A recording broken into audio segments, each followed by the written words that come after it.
नमस्कार दोस्तों, स्वागत है आपका इस नए वीडियो में। हमारी जिंदगी में कई बार हम खुद को एक मुश्किल घड़ी में पाते हैं। कई बार हमें बड़े फैसले लेने पड़ते हैं, लेकिन हमें ये नहीं पता होता कि वो सही है या गलत। क्या उस फैसले का परिणाम हमारे जीवन में खुशियां लाएगा या मुसीबत। लेकिन कई बार हमारे पास सही निर्णय लेने की सुझाव नहीं होते और हम जल्दबाजी में फैसला कर लेते हैं, और उन फैसलों की वजह से हमारी जिंदगी सुखमय हो सकती है या फिर हमारी जिंदगी नरक से भी बढ़कर हो सकती है। इसलिए सही फैसला लेने की क्षमता हमारे जीवन में सफलता हासिल करने के लिए आवश्यक है। तो चलिए आज की इस बोध कहानी के माध्यम से जानते हैं कि जीवन में सही फैसले कैसे लिए जाएं, और ये भी कि सही निर्णय लेने के तरीका कौन सा है। तो बिना किसी देरी के कहानी शुरू करते हैं। दोस्तों, कई साल पहले की बात है। एक छोटे से राज्य में एक बौद्ध भिक्षु निवास कर रहे थे, जिन्हें सभी जगहों पर उनके ध्यान के बड़े चर्चे थे। वो बौद्ध भिक्षु बहुत ज्ञानी थे। उनके पास लोग बहुत दूर दूर से आते थे ताकि वे उनसे अपनी समस्याओं का समाधान प्राप्त कर सके। उनके पास कोई भी कैसी भी समस्या लेकर क्यों ना आए, वो समस्या का समाधान अवश्य करते थे। जब भी वो किसी की समस्या सुनते तो उस समस्या को बड़े ही ध्यान से सुनते, समझते, उसमें लीन हो जाते और उसके बाद कुछ देर के लिए वो आंखें बंद करते और समस्या के बारे में से सोच विचार करते और उसके बाद उसका समाधान दे दी। ऐसे में कोई भी व्यक्ति उनके बारे में केवल एक ही बात सोचता था, शायद इन साधु के पास कोई ऐसी चमत्कारिक शक्तियां हैं जिससे ये समाधान पूछते हैं और उसके बाद हमें वो समाधान बताते हैं। एक बार एक युवक ने उन महाराज से ये पूछ भी लिया, क्या आपके पास ऐसी कोई चमत्कारी शक्तियां हैं जिसके कारण आप हमारी समस्याओं का समाज करते हैं, या आपके पास ऐसी कोई दिव्य दृष्टि है जिससे आप हमारी समस्याओं का समाधान खोज पाते हैं। उस युवक की ये बात सुनकर वो साधु जोर जोर से हंसने लगे, लेकिन उन्होंने उस युवक की बात का कोई जवाब नहीं दिया। उसके कुछ ही दिनों बाद उस राज्य में एक बड़ी अजीब सी घटना घटी। उस राज्य में एक बुढ़िया औरत रहा करती थी जो अपने घर में अकेले ही रहती थी। उसका कोई ना था। उस राज्य से होकर 4 मित्र अपने घर की ओर जा रहे थे। वे लोग दूसरे नगर में काम करके पैसा इकट्ठा करके अपने गांव की ओर जा रहे थे। ये बात बहुत पुराने जमाने की है, जब यातायात के साधन ना हुआ करते थे, इसलिए वे लोग पैदल ही यात्रा किया करते थे। इसी कारण वे चारों मित्र अपने अपने धन को इकट्ठा करके अपने गांव की ओर प्रस्थान कर रहे थे। उन चारों ने अपना अपना धन एक छोटी सी पोटली में रखा था और उसी पोटली में उन सबकी सारी कमाई थी। तभी उन चारों मित्रों में से एक मित्र कहता है, मित्रों, इस तरह से यदि हम अपना धन अलग अलग रखेंगे तो इससे हमारा धन चोरी हो सकता है। क्यों ना हम अपना सारा धन एक ही पोटली में रख दें, जिससे हम सब इस पर ध्यान भी दे सकेंगे और हमारा धन सुरक्षित भी हो जाएगा। और जब हम अपने गांव पहुंच जाएंगे तो हम वहां पर अपना अपना हिस्सा इसमें से ले लेंगे। उन तीनों मित्रों ने उस युवक की बात मान ली और वे सभी मिलकर अपना धन एक ही पोटली में रख देते हैं और वे सभी मिलकर अपने गांव की ओर आगे बढ़ते हैं। चलते चलते काफी समय बीत चुका था और अब रात्रि होने वाली थी। तभी आगे चलकर रास्ते में उन्हें एक घर दिखाई दिया जहां पर एक बूढ़ी औरत रहा करती थी। रात्रि का में भी हो चुका था और उन चारों मित्रों को रात रुकने के लिए कोई ना कोई जगह की आवश्यकता भी थी। ऐसे में उन चारों ने मिलकर ये योजना बनाई कि वे लोग आज रात इसी घर में ठहरेंगे। इसलिए वे चारों लोग उस घर की ओर आगे बढ़ते हैं। उस घर का दरवाजा खटखटाते हैं। तभी सामने से एक बूढ़ी औरत दरवाजा खोलती है और उन चारों मित्रों में से एक मित्र हाथ जोड़कर उस बूढ़ी औरत से कहता है, माताजी, हम अपने गांव की ओर जा रहे थे, लेकिन यहां रास्ते में ही रात हो गई और अब हम इतनी रात में सफर नहीं कर सकते। इसलिए हमारी आपसे विनती है कि हम आपके यहां पर एक रात रुकना चाहते हैं। सुबह होते ही हम यहां से चले जाएंगे। उस बूढ़ी औरत ने काफी देर सोच विचार किया और उसके बाद वो बूढ़ी औरत कहती है, ठीक है, तुम सभी आज रात के लिए यहां पर रुक सकते हो। मुझे कोई दिक्कत नहीं, मैं खाना बनाने जा रही हूं। कहो तो तुम लोगों के लिए भी बना दूं। उन चारों ने सहमति जताते हुए कहा, हाँ बिल्कुल। उसके बाद उन चारों मित्रों ने धन की पोटली उस बूढ़ी औरत को थमा दी और कहा, माताजी, इस पोटली में हमारे साल भर की कमाई है। हम चारों ने अब तक का अपना सारा कमाया हुआ धन इसी पोटली में रखा है और अब हम इसे आपको सौंपते हैं, क्योंकि ये हम चारों से ज्यादा आपके पास सुरक्षित होगा। हम बस इतना चाहते हैं कि यदि हम चारों में से कोई एक व्यक्ति से लेने आए तो आप इस पोटली को उसे मत देना जब तक कि हम चारों एक साथ इस पोटली को लेने ना आए। तभी वो बूढ़ी औरत कहती है, ठीक है बेटा, यदि तुम चारों एक साथ आओगे तभी मैं इस पोटली को आपको सौंपेंगी। और वैसे भी आप लोग तो सुबह यहां से चले जाने वाले हैं। मैं आपको सुबह ही ये पोटली थमा दूंगी, वो धन की पोटली। उस बूढ़ी औरत को थमा कर चारों मित्र निश्चिंत हो जाते हैं कि अब उनका धन सुरक्षित है और वे लोग खाना खाकर सो जाते हैं। अगली सुबह जब वो चारों उठते हैं तो सभी लोग अपनी आगे की यात्रा के लिए तैयारियां शुरू कर देते हैं। उन चारों नौजवानों में से एक नौजवान थोड़ा सा बदमाश था। वो अपने उन तीनों मित्रों से कहता है, भाइयों, इस बूढ़ी औरत ने हमारी रात भर खातिरदारी की है, हमें अच्छा भोजन खिलाया, सोने के लिए अच्छी जगह दी, रात भर यहां सर छुपाने के लिए एक अच्छा मकान दिया, और हमने अब तक उसके कुछ नहीं किया। वो बूढ़ी औरत अकेले ही खेतों में काम कर रही है। क्या हम सभी यहां से जाने से पहले इस बूढ़ी औरत की मदद नहीं कर सकते? उस बदमाश नौजवान ने मन ही मन ये योजना बना ली थी कि वो किसी तरह से भी उस बुढ़िया से पोटली हासिल करके ही रहेगा। बाकी के तीनों मित्र उसकी बातों में आ जाते हैं और वे सभी मिलकर उस बुढ़िया की मदद करने अर्थात खेतों में काम करने के लिए चल पड़ते हैं। वे सभी मिलकर खेतों का काम कर ही रहे थे कि तभी वो बदमाश नौजवान अपने बाकी तीनों मित्रों से कहता है, मित्र, मुझे जोरों की प्यास लग गई है, मैं जरा उस बूढ़ी औरत से पानी मांग कर लाता हूं।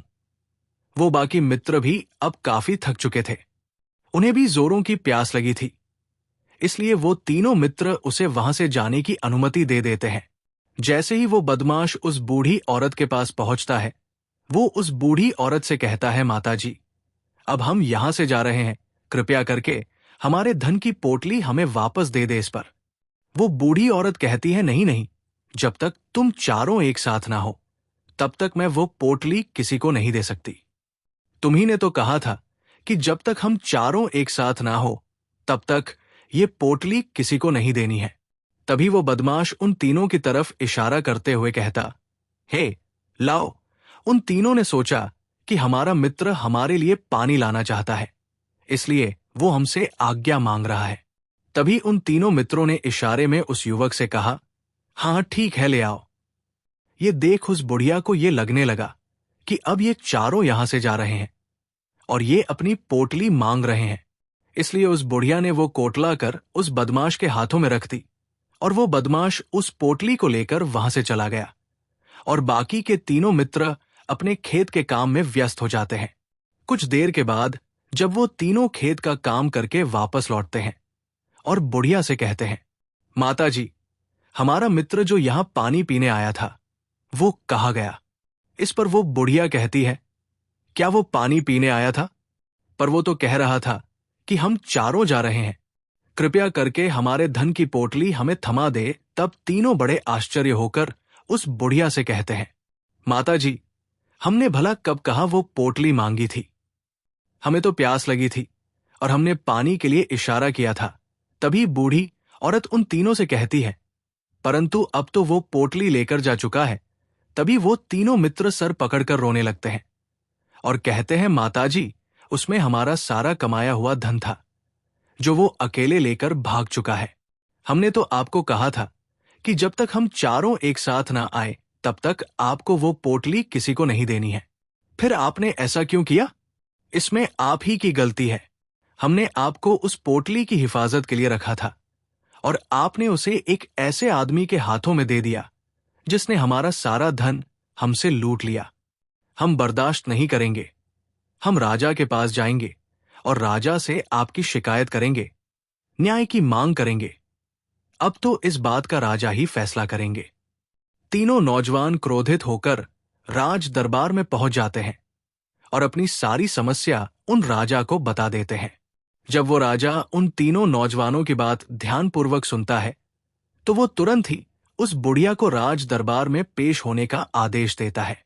राजा के आदेश पर राजा के सैनिक तुरंत ही उस बूढ़ी औरत को राज दरबार में पेश करते हैं और राजा भरी दरबार उस बूढ़ी औरत को दोषी करार कर देता है और कहता है, तुम्हें वो पोटली उस अकेले व्यक्ति को नहीं देनी चाहिए थी। जब उन्होंने तुमसे कहा था कि जब तक वो चारों एक साथ उस पोटली को लेने ना आए तब तक तुम्हें वो धन किसी को नहीं देना चाहिए था। इसमें तुम्हारी गलती है और अब तुम्हें इसका हर्जाना भरना होगा। तुम्हें इनका धन लौटाना होगा। राजा का ये आदेश सुनकर बूढ़ी औरत फूट फूट कर रोने लगती है और राजा से मदद की गुहार लगाती है और कहती है, राजन, मैं तो एक बूढ़ी औरत हूं और मेरे पास इतना धन नहीं है और ना ही मेरे घर में कोई ऐसा है जो धन कमाता। मेरे पास इतना धन नहीं कि मैं इनका धन लौटा सकूं। मैं तो अकेली हूं, बेसहारा हूं। कृपा करके मुझ पर रहम करें। लेकिन राजा उस बूढ़ी औरत की एक नहीं सुनता। वो बूढ़ी औरत रोते हुए अपने घर की ओर जा रही थी। ये सोच रही थी कि आखिर में इतना धन कहां से लाऊं, कि कैसे मैं उन लोगों का ये धन उन्हें लौट आऊंगी। मेरे पास इतना धन नहीं है। मैं क्या करूं, कैसे करूं, कहां से लाऊं इतना धन? यदि मैंने उनका धन नहीं लौटाया तो मुझे राजा मार डालेगा। वैसे भी मेरी ही गलती है। जब उन चारों ने मिलकर मुझसे कहा था कि जब तक हम चारों एक साथ ना आए तब तक वो पोटली किसी को नहीं थमानी है, फिर भी मैंने वो पोटली केवल उस एक व्यक्ति को थमा दी। इसमें गलती तो मेरी ही है। वो रोते रोते ये सारी बातें सोचते हुए अपने घर की ओर जा रही थी। तभी रास्ते में उस बूढ़ी औरत को वही संत मिले जो उस नगर में किसी भी समस्या का समाधान बड़ी ही सरलता और सहजता से करते हैं। उन्होंने उस बूढ़ी औरत से कहा, क्या बात है बेटी, क्यों रो रही हो? इस पर वो बूढ़ी औरत उस संत को सब कुछ सच सच बता देती है और कहती है, हे महाराज, इसमें गलती तो मेरी ही है। उन चारों ने तो पहले ही कहा था कि जब तक विचारों एक साथ ना आए तब तक वो पोटली मुझे किसी को नहीं देनी है। लेकिन मेरी हिम्मत मारी गई थी जो मैंने वो पोटली केवल एक व्यक्ति को थमा दी और वो उनका सारा धन लेकर वहां से भाग गया। लेकिन अब मुझे ये समझ नहीं आ रहा कि मैं वो सारा धन कहां से लाऊं, कैसे जुटाऊं। मेरे पास इतना धन नहीं है और राजा ने तो आदेश भी दे दिया है कि मुझे उनका धन लौटाना ही पड़ेगा। लेकिन मैं ये समझ नहीं पा रही, इतना सारा धन मैं कहां से लाऊंगी। तभी वो संत उस बूढ़ी औरत से कहते हैं, शांत हो जाओ, मैं कोई ना कोई रास्ता जरूर निकालूंगा। इतना कहकर वो संत वहीं पर बैठ जाते हैं, ध्यान करने लगते हैं। कुछ देर के लिए आपके बंद कर सोचते हैं, विचार करते हैं। मौन रहकर वो समस्या का समाधान निकालते हैं और उसके बाद वो उस बूढ़ी औरत से कहते हैं, बेटी, राजा ने फैसला किया है, वो बिल्कुल गलत है। आपने जो किया इसमें आपकी कोई गलती नहीं है। राजा का फैसला गलत है। उन संत के इतना कहने पर बूढ़ी औरत चुप हो गई और ये सोचने लगी कि आखिर राजा का फैसला कैसे गलत हो सकता है। राजा तो सभी के लिए न्याय ही करते हैं और वो कभी किसी का बुरा नहीं करते। फिर आखिर आज राजा का फैसला कैसे गलत हो गया? उन संत और उस बुढ़िया की बात आसपास के खड़े लोग, सभी लोग सुन रहे थे और वे लोग भी बड़े अचरज में थे, क्योंकि राजा का फैसला कैसे गलत हो सकता है? राजा ने तो बिल्कुल सही फैसला लिया है। इस बूढ़ी औरत ने ही गलती की है। उन चारों का धन केवल एक ही को थमा दिया। ऐसे में इस बुढ़िया को उनका धन तो लौटाना ही चाहिए। राजा ने गलत फैसला कहा किया है। तभी वो संत उस बूढ़ी औरत से कहते हैं, जाओ और राज दरबार में कह दो कि हे राजन, आपका फैसला गलत है और सही क्या है, गलत क्या है, इसका फैसला मैं करूंगा। पहले तो बूढ़ी औरत इतनी हिम्मत ही नहीं जुटा पा रही थी कि वो राज दरबार में जाकर भरे राज दरबार में राजा को ये कह सके कि राजन, आपका फैसला गलत है। लेकिन जैसे तैसे उसने हिम्मत जुटाई और वो वापस राज दरबार लौटी। उसने डरते हुए भरे राज दरबार राजा से बड़ी धर्राती आवाज में कहा कि राजन, आपने जो फैसला किया है वो फैसला गलत है। इतना कहकर उसने राजा को सारी बात सच सच बता दी। उस बूढ़ी औरत की बात सुनकर राजा बहुत क्रोधित हुआ। राजा ने उस बूढ़ी औरत से कहा, कौन है वसंत जिसने मेरे फैसले को गलत बताया है? क्या उन्हें नहीं लगता कि मैंने सही निर्णय लिया है? मैं हर रोज कई निर्णय लेता हूं, कई फैसले करता हूं, लेकिन आज तक कभी किसी ने मुझसे ये नहीं कहा कि मेरा फैसला गलत है। यदि उन संत ने मुझे सही फैसला ना सुनाया, उन्हें फांसी की सजा दे दूंगा। ये बात पूरे नगर में फैल गई। सब लोग ये जानने के लिए हैरान थे कि आखिर वो साधु ऐसा कौन सा फैसला सुनाने वाले हैं जो राजा से भी उचित होगा, जिसमें सबके लिए न्याय होगा। राजा ने अपने सैनिकों को तुरंत ही आदेश दिया कि जाओ और संत को राज दरबार में लाओ। राजा की आज्ञा के अनुसार वे सैनिक तुरंत ही उन संत को लेने के लिए निकल पड़े। वे लोग कुछ ही देर बाद उन संत को लेकर राज दरबार पहुंचे। राज दरबार में सभी लोग उपस्थित थे और सभी लोग उन संत के फैसले का इंतजार कर रहे थे। उन संत को देखकर राजा कहता है, महाराज, आपको ऐसा क्यों लगता है कि हमने जो फैसला किया है वो गलत है? इस बुढ़िया ने ये वादा किया था कि वो चारों लोगों को एक साथ ही वो पोटली जमा आएगी। फिर आखिर उसने अपना वादा क्यों तोड़ा? इसने ये गलती क्यों की कि इसने केवल एक ही को पोटली थमा दी और वो उनका सारा धन लेकर यहां से भाग गया? तो क्या इसमें इसकी गलती नहीं है? क्या इससे इनका धन नहीं लौट आना चाहिए? इस पर वो साधु बड़ी विनम्रता से राजा से कहते हैं, हे राजन, ये आपका फैसला था, लेकिन मैं आपसे कुछ कहना चाहता हूं। इस पर राजा कहता है, ठीक है, कहिए आप क्या कहना चाहते? इस पर वो साधु बड़ी विनम्रता से राजा से कहता है, हे राजन, जैसा कि वादा किया गया था कि पोटली एक साथ उन चारों को ही दी जाएगी, तो अभी तो ये केवल 3 है, चौथा कहाँ है? तो इनसे कहिए कि ये लोग यहां से वापस जाएं और अपने उस चौथे मित्र को यहां लेकर आए, तभी इनका धन वापस किया जाएगा। और वादा भी ऐसा ही किया गया था कि जब तक चारों लोग एक साथ ना हो तब तक उनका धन उन्हें नहीं लौटाया जाएगा। और यदि ये बूढ़ी औरत इन तीनों को धन लौटा देती है तो ये बूढ़ी औरत अपना वादा तोड़ देगी और ये सही नहीं है। इसलिए यदि आप चाहते हैं कि इनका धन लौटाया जाए तो पहले इनसे कहिए कि ये लोग जाएं और अपने उस चौथे मित्र को यहां पर वापस ले आएं। उस राज दरबार में हर कोई इस बात को सुनकर बहुत खुश हुआ। सभी ने उन संत की बहुत तारीफ की। राजा भी उन संत के इस फैसले से पूरी तरह से सहमत था। राजा तुरंत ही उन संत के सामने सिर झुका लेता है और हाथ जोड़कर उनसे कहता है, हे महाराज, आपका यह फैसला इतना सही कैसे हो सकता है? आखिरी बात मेरे दिमाग में आई क्यों नहीं? मैंने इस बात को इस तरह से सोचा क्यों नहीं?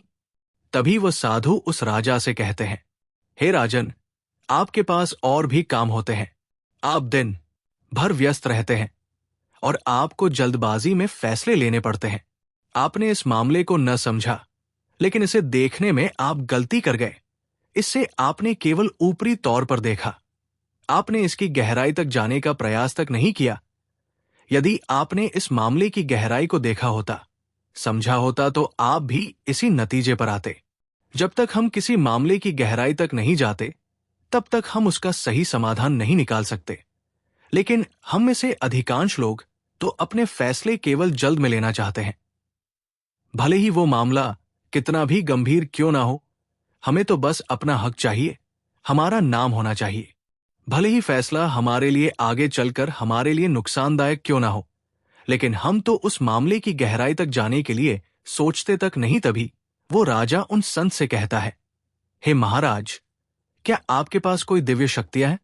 क्या आपके पास ऐसी कोई चमत्कारिक शक्ति है जिसे आप सवाल करते हैं और बदले में वो आपको जवाब देती है, जिस कारण आप सटीक और सही समाधान बता पाते हैं?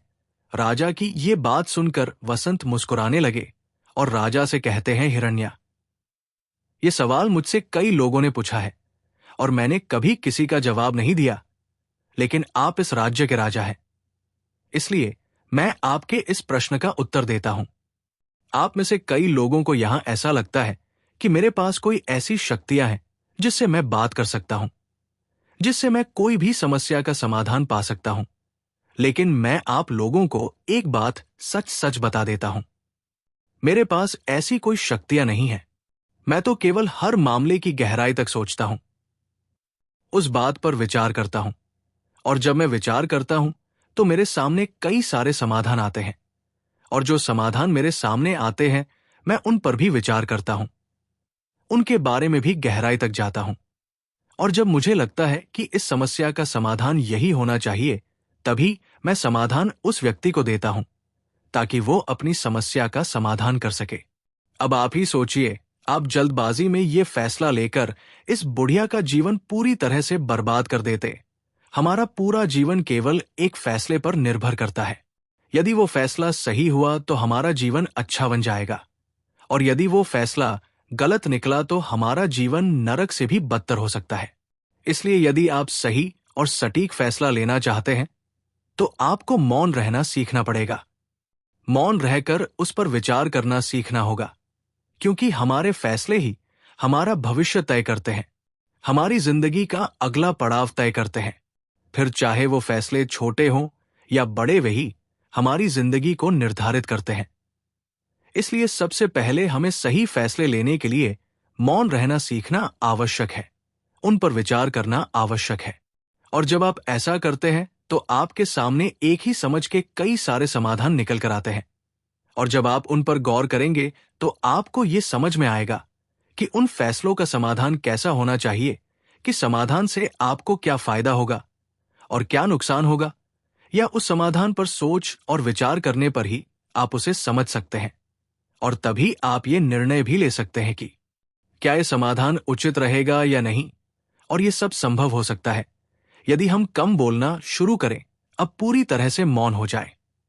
इसका अर्थ यह है कि आप भीतर से शांत हो जाएं, और जब आप भीतर से शांत होने लगते हैं तो आपका मन स्पष्ट होने लगता है, साफ होने लगता है, और आप किसी भी चीज पर सोच विचार कर सकते हैं। और जब आप भीतर से शांत होने लगते हैं तो आप ऊपर से भी कम बोलते हैं, और जब आप धीरे धीरे कम बोलने के आदी हो जाते हैं तो आप साफ और स्पष्ट तौर पर सोच और समझ पाते हैं। आपके विचारों में शुद्धता आ जाती है, जिससे आपको ये साफ और स्पष्ट देखने को मिल जाता है ये कौन सा फैसला सही होगा और कौन सा फैसला गलत होगा। आपको उस परिस्थिति में क्या करना चाहिए और क्या नहीं करना चाहिए।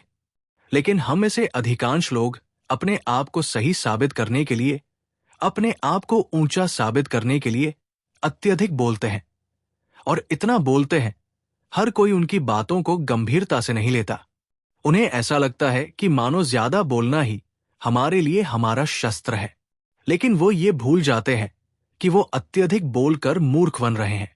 लोग हमारा मजाक बनाते हैं, हमें मूर्ख समझते हैं, हमसे दूर रहने लगते हैं, क्योंकि उन्हें हमारी बकबक अच्छी नहीं लगती।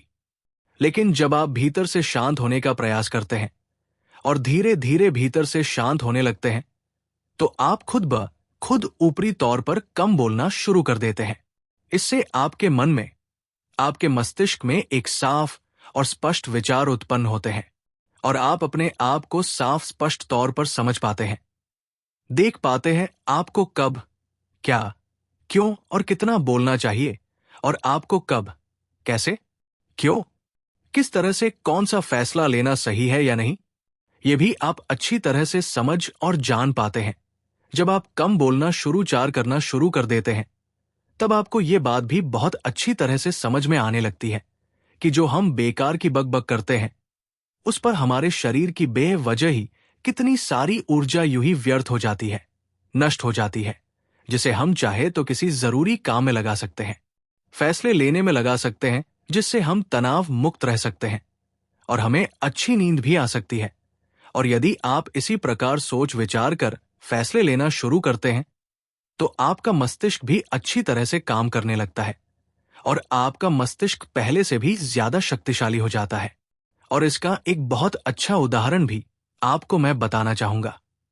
जब आप स्कूल में पढ़ते थे या फिर आज भी आप पढ़ रहे हो तो आपने देखा होगा कि जो बच्चे होनहार होते हैं, होशियार होते हैं, वे लोग बहुत कम बातें करते हैं और अपना समय सही चीजों में लगाते हैं। वो अधिकांशतः अपना समय मौन होकर ही बिताते हैं। इसी वजह से वो पढ़ाई करने में बहुत तेज होते हैं। वो जो कुछ भी पढ़ना चाहते हैं वो उसे याद कर ले जाते हैं। लेकिन वहीं पर दूसरी तरफ जो लोग बहुत अधिक बोलते हैं, यदि आप उन्हें पूरे 24 घंटे भी दे दे तो भी वो उस तरह से उन चीजों को याद नहीं रख सकते जिस तरह से वो मौन रखने वाले बच्चे उन बातों को याद कर लेते हैं। और महान चाणक्य ने भी यही कहा है कि जो व्यक्ति ये समझ जाता है कि उसे कब, कहां और कितना बोलना चाहिए, उस व्यक्ति को सफल होने से कोई नहीं रोक सकता। और आप इतिहास उठाकर देख सकते हैं, आज तक जो भी लोग महान हैं, जो लोग भी सक्सेसफुल बने हैं, उन लोगों की आदत बहुत कम बोलने की है। उनका पूरा ध्यान केवल अपने लक्ष्य पर होता है और अपना पूरा समय वो अपने लक्ष्य को पाने में ही लगा देते हैं। इसीलिए आपको भी ये आदत अपने जीवन में उतारनी चाहिए। और कम बोलने का अर्थ ये नहीं कि आप ऊपर से कम बोलें, बल्कि आप भीतर से कम बोलें। भीतर से शांत रहिए। यदि आप रोज इसका अभ्यास करते हैं तो केवल कुछ दिनों में ही इससे होने वाले लाभ आपको आपके सामने नजर आने लगेंगे। दोस्तों, आपने आज के इस स्टोरी से क्या सीखा, वो मुझे आप कमेंट में बता सकते हैं। इसी के साथ हमें उम्मीद है कि आपको आज की स्टोरी पसंद आई होगी। तो इस स्टोरी को उस इंसान को शेयर करें जिससे ये कहानी सुनने की जरूरत है, और उसी के ठीक बाद हमारी राजीव इंस्पायर्ड चैनल को सब्सक्राइब करें और चैनल में जाके वीडियो भी देख सकते हो। तो चलिए फिर मिलते हैं ऐसी एक और नई स्टोरी में एक नए मैसेज के साथ। तब तक के लिए अपना ख्याल रखें। धन्यवाद और नमो बुद्धिए।